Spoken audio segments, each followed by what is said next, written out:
오늘은 소리문답 32문을 공부할 차례입니다. 이제 성식께서 예수 그리스도께서 이루신 구속의 공로를 우리 것이 되도록 하실 때 어떤 방식을 사용하시는가? 먼저 효력 있는 부르심으로 우리를 부르시고 이 땅에서부터 아주 복된 유익을 누리면서 얻으면서 살아가게 하신 것인데, 그 유익이 무엇인가 하는 것을 이 32문에서 배우게 됩니다. 로마서 8장 26절로 30절 말씀을 먼저 낭독하겠습니다. 로마서 8장 26절로 30절입니다.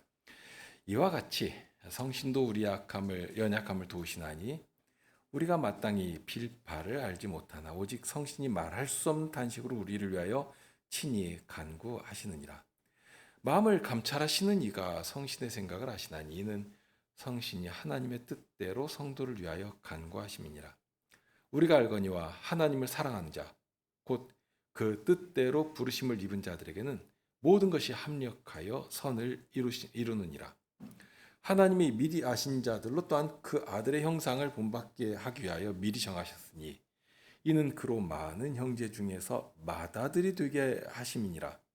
또 미리 정하신 그들을 또한 부르시고 부르신 그들을 또한 의롭다 하시고 의롭다 하신 그들을 또한 영화롭게 하셨느니라.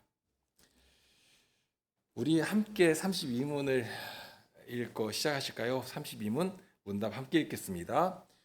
효력 있는 부르심을 받은 사람들이 이 생에서 무슨 유익을 얻습니까? 효력 있는 부르심을 받은 사람들은 이 생에서 의롭다 하심과 양자로 삼으심과 거룩하게 하심을 얻고 또한 그것들과 함께 오거나 그것들에게서 나오는 유익을 얻습니다. 지금 계속해서 하나님께서 우리를 위해 구원을 베푸실 때 어떤 방식을 통해서 구원에 이르도록 하시는가 하는 것을 배우는 중입니다. 하나님은 질서의 하나님이십니다. 태초에 만물을 지으실 때도 한번 보시죠. 천지를 그 말씀으로 창조하실 때 처음에는 그것이 무질서한 가운데 그냥 방치될 수가 있었는데, 그런 것조차도 주의 신께서 그 모든 것들을 감싸 안으시면서 붙드시면서 질서를 부여하시면서 아름다운 창조물로 만들어 가셨습니다. 우리를 중생하게 하실 때도 그렇습니다. 아무렇게나 하시는 것이 아니라 성식께서 바람이 임으로 부는 것처럼 자유로 하실 수 있는 분이심에도 불구하고 오히려 질서를 따라서 조화롭게 우리의 구원을 이루어 가십니다. 그러면서 어떻게 이루어 가시는가 하는 것을 가르쳐 주시거든요. 그러니까 우리로 하여금 알게 하셔서 구원을 받는 그 구원의 당사자인 우리가 마치 함께 구원을 이루어가는 자들인 것처럼 그렇게 능동적으로 참여하도록 하십니다. 분명 모든 것이 하나님의 은혜 가운데서 이루어집니다. 그래서 보면 우리 안에서부터 주의 성식께서 우리를 찾아오셔서 우리 안에서부터 역사하셔서 마음을 감화시켜 주시고 또한 우리의 그 죽어있던 의지까지도 살리시면서 의지를 일으켜 주십니다. 진리를 깨닫게 해주시니까 들을 때부터 과연 그렇다 하고 설복당하게 하시고, 그렇게 되니까 내 중심에서부터 예수님을 향해서 주님은 나의 주님이십니다 하고 고백하고 회개하는 자리에까지 이르게 해주시는 것입니다. 전에는 전혀 정말 기대할 수가 없는 일이죠. 죽기를 무서워하는 인생을 죽음으로 막 위협하면서 종처럼 질질 끌고 다니고, 그렇게 하나님을 대적하는 자로 앞장 세워가지고 하나님을 대적하도록 만들고 그랬는데, 그랬던 자들을 죽음의 권세에서 건져내시고, 그렇게 되니까 이제 정말 우리 마음에서부터 자원하는 심정이 일고 그렇게 하나님 앞에 엎드려서 예수님은 나의 주님, 나의 하나님이십니다 하고 고백하게 되는 것이고, 그런 이것이 원수를 치는 강력한 능력이 되는 것입니다. 천의 날을 마음대로 부려먹던 아주 그 악한 자 마귀를 대적하면서 이제 그리스도의 손에 들린 강력한 무기가 되어서 원수를 치고 정복하는 아주 놀라운 일을 이루어가게 해주신 것입니다. 자, 이런 것이기 때문에 그냥 모르게 하시는 것이 아니라 우리에게 마땅히 알아야 할 것들은 다 알려주셔서 우리의 이성과 지각을 사용해 가지고 우리 스스로 판단하고 분별하면서 살아가는 것처럼 아주 능동적으로 우리가 그리스도의 구원에 참여하도록 그렇게 해 주신 것입니다. 그러니까 비밀이었던 것들을 예수님께서 다 알려주시고 그 신비한 일들이 믿는 자들에게는 누구라도 알 수 있는 그런 살아있는 지식이 되게 해주신 것입니다. 우선 그리스도의 값주고 사신 구속을 성식께서 적용시켜 주실 때에 효력 있는 부르심으로 부르시는 일로서 시작합니다. 바울 사도의 가르침이 그렇죠. 복음을 전하지 않으면 들을 수가 없습니다. 듣지를 못한다면 처음부터 아무도 예수님을 믿을 수가 없게 됩니다. 그렇게 되면 누가 예수님을 주님으로 부를 수 있겠는가 하고 가르친 것인데요. 그러니 복음을 전한 자들의 그 아름다운 발걸음에 대해서 칭송하지 않았습니까? 참으로 아름다운 것이죠. 그래서 예수님께서 사도를 보내셔가지고 복음을 전하게 하시고 그래서 듣고 믿을 수 있도록 해주신 것입니다. 이렇게 부르시는 일이 먼저 있어야 합니다. 복음을 우리 귀로 들을 수 있도록 부르시는 일이 있어야 합니다. 그러면 누가 부르는가 하면 일단은 사람의 목소리를 사용하십니다. 전하는 사람이 있고 그래서 그리스도를 들어야 합니다. 전하지 않으면 들을 수가 없습니다. 교회가 맡은 가장 중요한 일이 바로 그 일이거든요. 이 진리를 보수하고 지키고 세상을 향해서 이 진리를 전파하고 선포하는 그러면서 거기에 아주 중요한 조건이 하나 있습니다. 그냥 아무라도 전하면 되는 것 아닌가. 그런데 그렇지 않습니다. 전할 수 있는 자격이 있는 사람이 전해야 합니다. 예수님 공생의 기간에도 있었던 일인데요. 귀신 들린 자가 예수님을 단박에 알아보고서는 막 하나님의 아들이시라 하고 떠들었습니다. 그런데 예수님께서는 그런 소리 못하도록 막으십니다. 아무라도 전하니까 아무튼지 간에 예수님이 전해지면 좋은 것인가? 그렇지 않다는 것입니다. 이것은 사도가 말한 것과는 좀 다른 의미인데요. 사도는 이 바울 사도를 괴롭게 할 목적으로 전도하는 일에 대해서 전해지는 분이 그리스도시니까 자신은 그 일로 괴로움을 당해도 좋다 하는 그런 말을 한 일이 있습니다. 빌립보서 1장 18절 말씀이죠. 그러면 무엇이뇨? 외모로 하나 참으로 하나 무슨 방도로 하든지 전파되는 것은 그리스도니 이로써 내가 기뻐하고 또한 기뻐하리라. 비록 속에 참 좋은 마음이 아니고 사도를 좀 이렇게 하면 괴롭힐 수 있지 않을까 하는 그런 목적으로 전한 자들이 있었지만 어찌하든지 간에 이들로 인해서 복음을 믿고 교회에 들어온 사람들이 있었고 더더군다나 그 사람들이 교회 밖의 사람이 아니라 교회 안에 있는 사람들이었고요. 그러니까 믿는 사람이었지만 순간 잘못된 판단 가운데 그렇게 한 것입니다. 그럴지라도 그들이 그리스도 밖에 있는 사람이 아니라 교회에 가입한 사람이고 예수 그리스도의 구원의 증인으로서 그 일을 한 것인데 그러니까 중요한 것은 복음은 아무라도 전하면 되는 것이 아니라 하는 것입니다. 기능적으로 잘 연구해 가지고 전하면 그래서 설득력 있는 방법을 이렇게 동원해 가지고 조금 더 이렇게 설득력 있게 유능하게 전하면 더 잘 전할 수 있지 않을까 그런 생각이 파다한데요. 전혀 아닙니다. 복음을 전할 자격이 있는 사람이 전해야지만 합니다.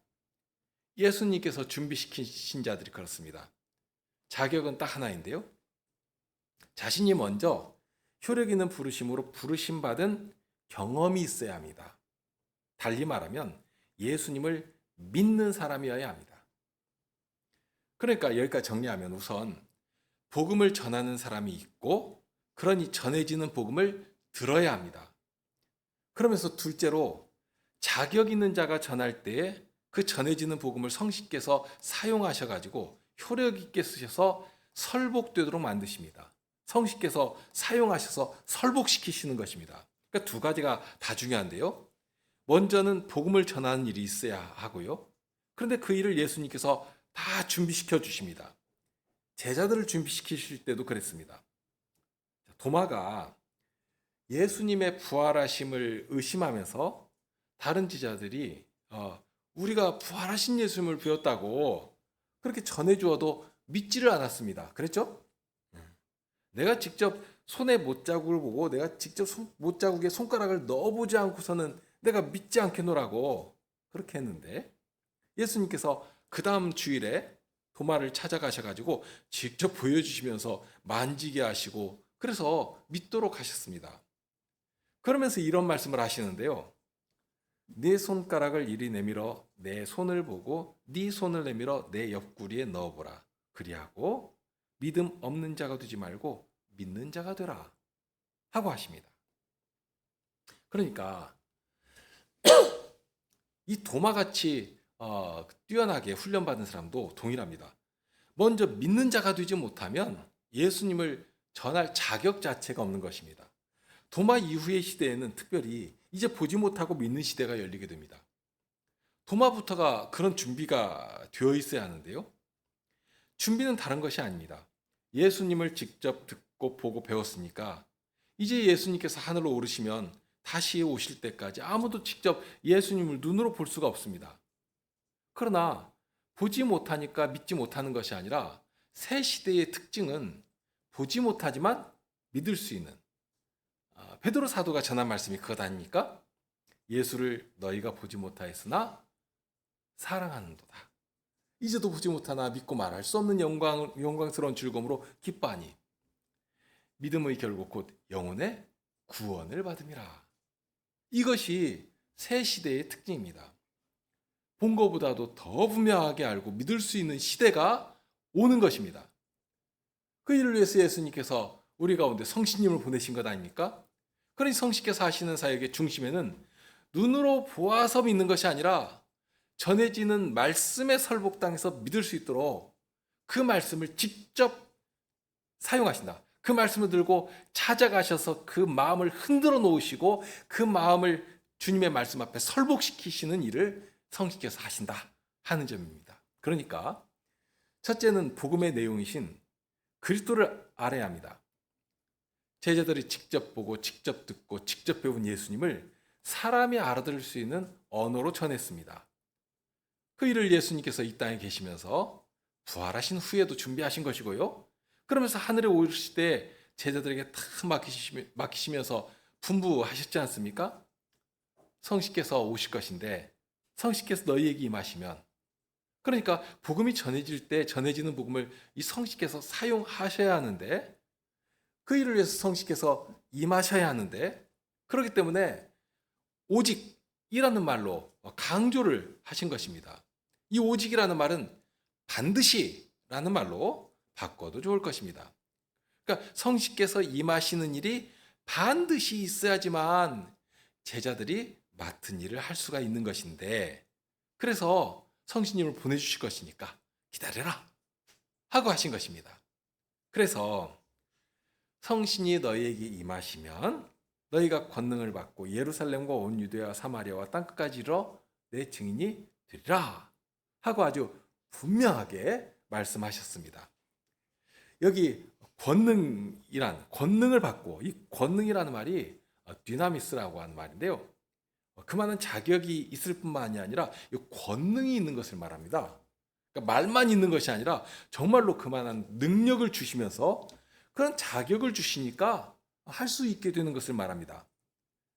그러니까 예수님께서 능력도 주지 않고 자격도 없이 무조건 순종해 하고 하시는 것이 아니라 정말 아주 당당하게, 근데 이 당당함의 배경은 바로 이 주님께서 함께 하시면서 파송하여 보내셨다. 자격을 부여하시고 능력으로 동행하시면서 일을 하도록 하신 이 사실이 있기 때문입니다. 하늘과 땅의 권세를 가지신 우리 예수님께서 우리의 보장이 되어 주시니까 내가 그냥 내 이름으로 나가면 아무 힘도 없고 세상이 우리를 아주 우습게 할 것 아닙니까? 뭐 네가 무슨 자격으로 이런 큰 일을 하느냐? 하고 따지면 정말 아무 말도 못하고 부끄러움을 당할 것입니다. 그런데 아주 당당한 것입니다. 하늘과 땅의 권세를 가지신 우리 주님께서 지금 맡기신 일 아닙니까? 내가 너희와 함께 하겠다 하고 약속하시면서 이거 전하라 하고 명하셨으니까요. 그러니 이 일을 하늘과 땅의 권세를 가지신 우리 예수님께서 나에게 맡기시며 나를 파송하여 보내셨다. 그러니 너는 나의 말을 들어야 한다 하고 아주 자신 있게 전할 수 있게 되는 것입니다. 성신께서 오신 이유가 바로 여기에 있습니다. 이 일을 성신으로 행하게 하십니다. 달리 말하면 어떤 자가 이 복된 사역에 참여할 수 있는가? 성신을 받은 사람만이 할 수 있습니다. 달리 말하면 성신으로 말미암아 우리가 그리스도에 연합되어야만 합니다. 이 조건이 충족되지 않으면 증인 노릇을 할 수가 없습니다. 효력 있는 부르심을 부르실 때 복음을 전하는 자리에 쓰임 받아야 하는데 이렇게 성신으로 인해 거듭난 사람만이 그 사람만이 우리에게 주신 소망에 관하여서 전할 자격을 얻게 되는 것입니다. 이렇게 효력 있는 부르심이라고 하는 것은 그런 자격이 있는 사람이 그리스도의 복음을 전할 때에 시작됩니다. 주님께서 파송하여 보내신 사람이 주께서 주신 복음을 가지고 나가서 전할 때에 효력 있는 부르심이 시작됩니다. 다만 계속 강조한 말씀인데 그 모든 일을 성신께서 직접 사용하신다. 시간과 때와 장소까지 조율하시면서 친히 붙들고 효력 있게 하신다 하는 사실입니다. 그러니까 우리가 먼저 복음을 듣고 믿게 되었는데 그처럼 성신께서 또한 다른 사람에게도 동일하게 찾아가셔서 우리가 전하는 이 복음을, 이 말씀을 아주 효력 있게 사용하시고 그러니 저 사람에게도 나와 동일하게 생명을 주시는 말씀이 되도록 해주신다 하는 사실을 목격하게 하시는 것입니다. 그러니까 31문에서 가르치는 것이 그런 것인데요.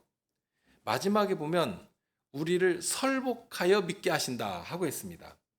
그러니까 설복의 이 첫째 과정이 바로 이 바른 복음을 사곡된 거짓된 복음이 아니라 정순한 이 복음을 듣도록 성신께서 복음을 보존하시고 보호하시는 일이 있어야 합니다. 교회의 아주 중요한 사명이 그것이죠. 바른 복음이 이 교회에 보존되어 있어야 하고 그 복음을 들고 나가서 전하도록 하는. 그래서 교회를 향하여서 진리의 기둥과 터라 하고 가르치신 것입니다. 그런 바른 교회의 회원이 되어서 살아갈 때 주님께서는 우리의 말과 우리의 행실을 사용하셔서 복음의 증인이 되도록 하십니다. 그러니 꼭 어떤 말로 이렇게 전도하지 않더라도 우리의 삶에서 그리스도의 향기가 자연스럽게 이렇게 흘러나게 하시고 그리스도의 사람이다 하는 증거를 얻게 하시는 것입니다. 베드로전서 3장 15절의 말씀을 우리가 잘 아는데요. 그런데 그 말씀에 이어지는 16절 말씀도 아주 인상적입니다. 먼저 15절을 보면 너희 마음에 그리스도를 주로 삼아 거룩하게 하고 너희 속에 있는 소망에 관한 이유를 묻는 자에게는 대답할 것을 항상 예비하되 온유와 두려움으로 하고 그러니까 묻는 사람이 있으면 누군가 나에게 있는 이 소망에 관한 이유를 묻기만 하면 그 우리 안에 있는 것을 잘 준비하고 있다가 정말 담대하게 이렇게 말하면 됩니다. 다만 그것으로 끝이 아닙니다. 16절에 보면 선한 양심을 가지라. 이는 그리스도 안에 있는 너희의 선행을 욕하는 자들로 그 비방하는 일에 부끄러움을 당하게 하려 함이라. 언어의 방식을 통해서 전하는 것이 첫째인데요. 그것만 있는 것이 아니다 하는 것을 이 말씀에서 알 수가 있습니다. 성도의 생활은 항상 세상 앞에서 변증의 역할을 하게 됩니다. 사람들은 말 다르고 행동 다르고 상황에 따라서 이리저리 흔들리고 또 상대에 따라서 달라지기도 하고 그런데 우리 성도들은 그렇게 되면 안 됩니다. 그럴 수가 없습니다. 소위 안팎이 같도록 살아야 합니다. 집에서 다르고 직장에서 다르고 친구 만날 때 다르고 무슨 이중인격자들도 아니고요. 그렇게 되면 대단히 난감합니다. 우리가 받은 복음은 생명입니다. 이제 예수님을 뵙고 믿어 구원을 얻었기 때문에 어디에서라도 동일한 그리스도의 생명이 나와야 합니다. 그렇게 그리스도의 사람이라 하는 증거를 나타내게 되는 것인데요. 다만 여기서 이제 주의할 것은 거치대로 만들어내는 것입니다. 경건의 모양을 흉내내면 그러면 훌륭한 신자인 것처럼 착각하도록 만드는 그런 것이 이제 계율주의 혹은 형식주의인데요. 우리는 경건의 모양을 흉내내는 그런 자들이 아닙니다. 그리스도께서 주신 자유를 가지고 형제를 섬기며 살아간 자들입니다. 소위 사람들이 만들어 놓은 어떤 훌륭한 모습들, 성인들의 모습들, 그런 거 있지 않습니까? 양반이나 선비처럼 행동하고 다니는 그런 것 끌어와 가지고 이상한 계율을 형성해 나가는 것, 그렇게 하면 안 된다 하는 말씀입니다. 항상 말에서 그리스도의 사랑이 드러나는 것이고요. 행동에서 그리스도적인 품위가 움직여야 합니다. 하나님의 자유롭고 선하신 성품들이 성도의 사이에서부터 정말 배태되어서 이렇게 자연스럽게 나오도록 그렇게 자신을 그런데 드리고 나가는 것입니다. 그러니까 생명의 실질적인 움직임들이 무엇인가? 이거 볼 줄 아는 것이 실력인데요. 그런 것이 없으면 자칫 모방하고 흉내내는 것으로 된 줄로 생각해 버립니다. 어떤 교회는 저렇게 하더라. 아주 마음에 들어가지고 그러면 그 흉내나 내면서 흉내를 좀 잘 내고 있으면 마치 자기는 된 것처럼 착각을 해버리고 그러면서 더 악한 것이 이제는 그렇게 자기가 조금 만들어 놓은 어떤 흉내낸 것 가지고 다른 형제를 비판하고 판단하는 일도 하는 것입니다. 이런 거짓된 일들을 분별할 줄 아는 신실한 성도들이 많은 교회가 실력 있는 교회가 될 것입니다. 자, 일단 여기까지 정리하면 효력 있는 부르심이라고 했습니다. 가장 중요한 것은 이 모든 일을 성신께서 주관하신다. 친히 하신다 하는 점이고요. 다만 그 일을 하실 때 사용하시는 도구들이 있습니다. 다른 말로 하면 사용하시는 종 혹은 사자로 묘사되기도 하는데요. 한마디로 하면 바로 여러분들입니다. 성도들이 거기 쓰여져야 합니다. 전하는 사람이 없으면 누가 복음을 들을 기회를 얻기나 하겠습니까? 누군가 이 귀한 도리를 듣기를 원한다면 우리가 알고 있는 이것 전해야 합니다. 주님께서 그 기회 주실 것이거든요. 그러니 그런 기회를 주실 때 그냥 흘려보내지 않도록 정말 전할 수 있도록 담대하게 전할 수 있도록 늘 기도로 준비하면서 우리 마음에 있는 선한 소망이 어떠한 것인지를 정리하기도 해야 할 것입니다.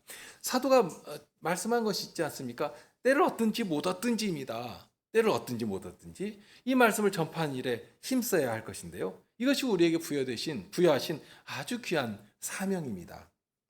다만 전할 때에도 아무렇게나 그냥 막 던지듯이 전하는 것이 아닙니다. 양어장에 가면 먹이를 물에 탁 던지고 그러면 물고기들이 난리가 납니다. 어떤 모습인지 아마 연상이 되실 것입니다. 자, 그런 식으로 복음을 그냥 탁 던지면 알아서 주워듣는 것이 아닙니다. 분명 주님께서는 기회를 주실 것입니다. 부르심에 합당한 자를 만나게 하실 것입니다. 우리 안에 있는 소망에 관해서 관심을 갖고 묻는 일이 있게 하실 것입니다. 그런데 머뭇거림 없이 전할 수 있어야 합니다. 주께서 그런 기회를 주실 때 우리 안에 있는 소망에 관해 전할 수 있도록 늘 준비된 자로 살아가야 합니다. 준비는 따로 하는 것이 아닙니다. 말씀을 기준 삼고 그리스도인으로서 살아가는 것입니다. 교회의 행보에서 자신의 삶의 가치를 찾고 성도와 교제하면서 거룩한 사회를 이루는 거기에 자신을 드리면서 그렇게 말씀을 마음에 두고 늘 묵상하며 기도로 살아가는 그런 자가 늘 준비된 자로 살아가는 것입니다. 그러면서 주의할 것이 있는데요. 사람의 재간으로 전하려고 하는 그런 유혹을 이겨야 합니다. 그런 유혹이 있을 때 두 가지 면에서 사람이 넘어지게 되는데요. 자기가 나름 잘 전했다고 생각하면 자기 자랑이 되기가 쉽습니다. 그리고 무슨 성과, 원하는 어떤 결과물이 나오면 그것 자랑하기가 바쁩니다. 반대도 있는데요. 자칫 의기소침해지는 일이 있습니다. 있을 수 있습니다. 아, 내 꼴이 이런데 무슨 복음을 전하는가 하고 자기를 보면서 넘어지는 것입니다. 실력도 없고 남들 알아줄 만한 그럴듯한 성과도 없고 좀 사람 앞에 무엇이라도 이렇게 떳떳하게 내놓을 것이 있어야지, 야, 예수 믿으면 이렇게 된다고 그렇게 당당하게 전할 수 있지 않겠는가 하는 그런 식의 생각을 하는 것입니다. 주의할 것이 그런 것들인데요. 우리가 의지하고 늘 붙들며 살아가야 하는 것이 내가 아닙니다. 나를 사용하시는 주님의 권능을 의지하는 것입니다. 자격과 능력을 주께서 주신다 말씀드렸죠? 주님께서 우리를 증인으로 세우시고 세상을 향해서 나가도록 파송하실 때는 언제나 우리와 함께 하신다 약속해 주셨습니다. 마태복음 28장에 나오는 마지막 보장이 그것입니다. 내가 세상 끝날까지 너희와 항상 함께 있을 것이다. 항상 함께 하신다. 하고 분명히 약속해 주셨습니다. 마태복음 18장 20절에서는 이런 말씀도 하십니다. 두세 사람이 내 이름으로 모인 곳에는 나도 그들 중에 있느니라, 있을 것이라. 먼 훗날 이야기가 아닙니다. 이미 우리 중에 계신다 하는 그런 약속을 하셨습니다. 복음의 증인으로 나서면 우리 주님은 우리만 앞세우고 당신은 뒤로 가서 숨는 그런 비겁한 왕이 아니십니다. 오히려 친히 앞서가시면서 우리의 길을 예비하시고 우리를 평탄한 길로 이끌어 주십니다. 예수님께서 내가 세상 끝날까지 너희와 함께 하겠다 하고 말씀하실 때는 그만한 권세와 그만한 권능으로 우리를 이끌어 주시면서 우리의 말 한마디라도, 우리의 증언 한마디라도 결코 땅에 떨어지지 않도록 하실 것입니다. 우리 주님은 그런 분이시거든요. 우리에게는 전할 책임이 주어지는 것이지만 또한 그만한 영광도 함께 하시며 허락해 주시며 기쁨으로 하게 하십니다. 31문 마지막에 설복하여서 믿게 하신다 하는 이 표현에서 벌써 어떤 인격의 감화가 있고요. 그래서 깨달아 알고 스스로 받아들이는 그런 자발성이 거기에 움직이지 않습니까? 그러니까 억지로가 아니라 하는 말씀입니다. 그런 때에 거기에 중요한 사실이 하나 있습니다. 우리 안에 하나님 나라의 이 복된 성격, 그 나라에 가득한 은혜, 하나님 나라는 기쁨과 평안이라 하신 대로 정말 기뻐하며 그 일을 할 수 있게 하시는 것입니다. 그러니까 억지로 하는 것이 아니라 확신과 큰 기쁨 중에 그 일을 하게 하시는 것입니다. 오늘 32문을 읽으면서 시작했는데요. 이어지는 내용이 그것입니다. 과연 어떤 확신, 어떤 보장, 어떤 기쁨 중에 일을 하게 하시는가? 주님께서 약속하신 그 약속이 무엇인가 하는 것입니다.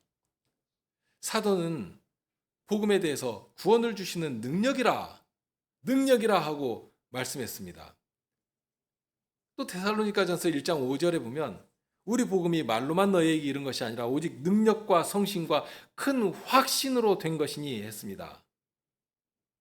어떤 지식의 전달, 지식의 체계가 아니라 살아 움직이는 능력이고 그런 때에 성신께서 큰 확신으로 우리 가운데 심어주시고 역사하신다 하는 것입니다.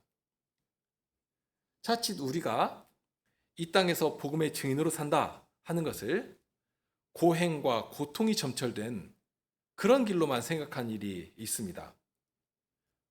그러니 고생해가면서 가난하고 불쌍하게 살아가야지만 주님의 고난에 동참하는 것으로, 그런데 실은 그리스도의 고난에 동참한다는 이 말 자체가 고난의 복음에 대한 것입니다. 그리스도께서 고난으로 이루신 그 복음에 대한 것입니다. 한마디로 하면 복음의 증인으로 살아가는 것입니다. 이것이 곧 그리스도의 고난에 동참하는 것입니다.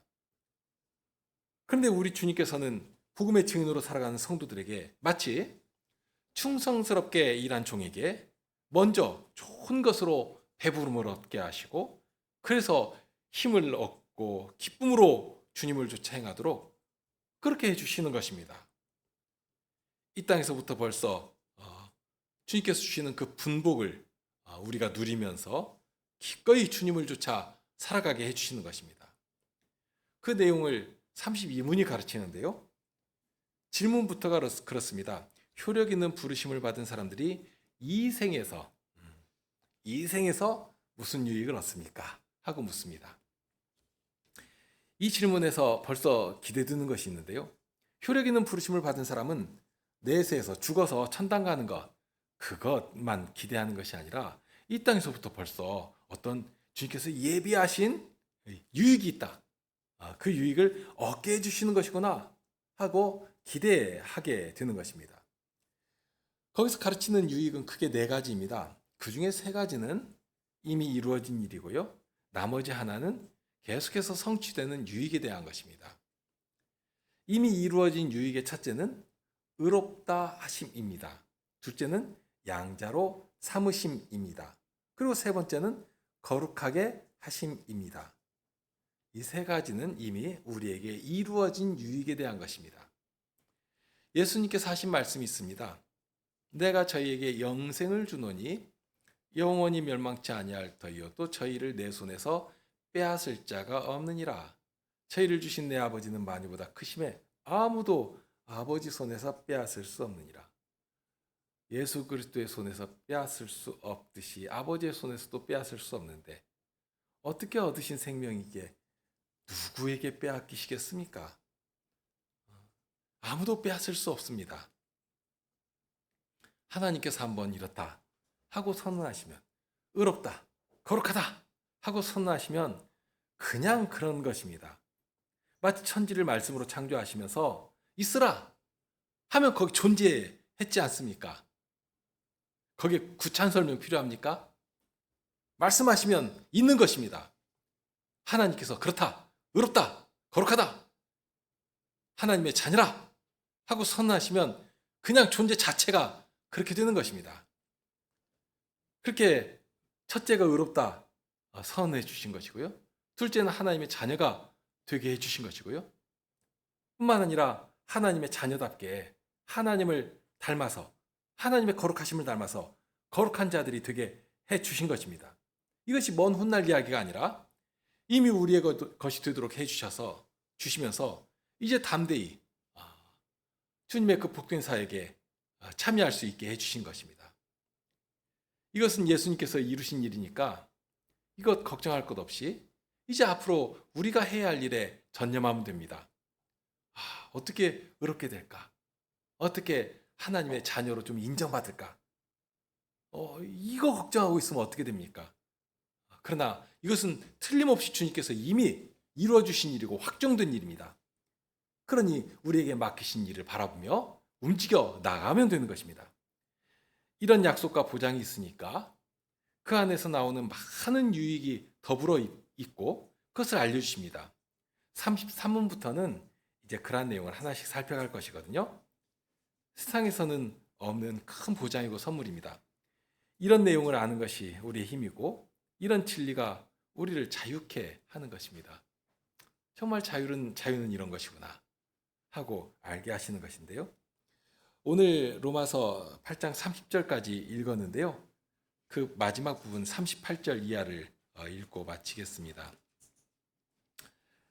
8장 38절 이하인데요. 내가 확신하노니 사망이나 생명이나 천사들이나 권세자들이나 현재일이나 장래일이나 능력이나 높음이나 깊음이나 다른 아무 피조물이라도 우리를 우리 주 그리스도 예수 안에 있는 하나님의 사랑에서 끊을 수 없으리라.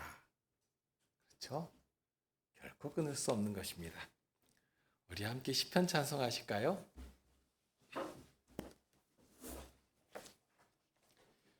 32편 1, 2절입니다. 32편 1, 2절입니다.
주님의 그 구원의 영광과 능력을 찬송합니다.